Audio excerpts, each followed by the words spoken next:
Hello, my name is Guido. I'm the executive chef for the American Club Town Club here in Hong Kong. I really like them.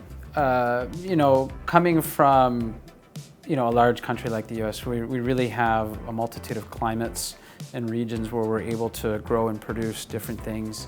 Anything from like an artisan cheese, where you can produce a beautiful triple cream in upstate New York, or a lovely Oregon Pinot, or a Cab Sauv out of California. It's really, really nice. So, and everything in between, beautiful mushrooms and beef, obviously.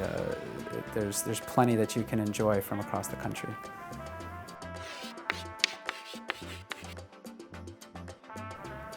For me, I think it's a little bit of a familiarity and knowing where it comes from. And starting out as a chef in the US, you're able to have a little bit of an understanding of where you're pulling things from, or what part of the country it's coming from, or if it's a specific ranch. So if I say I need morels from the US, I know that they're likely going to come out of Oregon, and I know my season on it.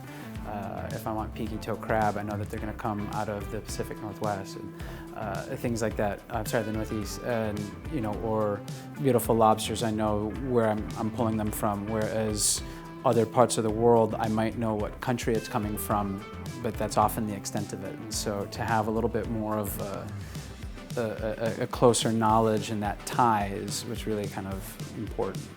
So the advantage is that I know, generally speaking, when things will be at their peak freshness, or having those close ties with the suppliers, be it that are based here or back in the US, I can kind of connect with them and find out, all right, when is it really going to be best for me? And that way we're able to kind of pinpoint when we want to bring something in. And so that advantage is huge.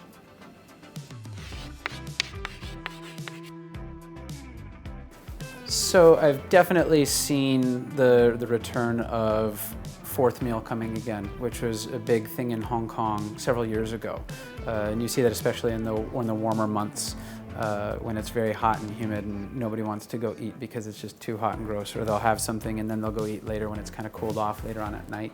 And so as we come out of the pandemic, I see a lot of those places are starting to kind of percolate and show signs of life again.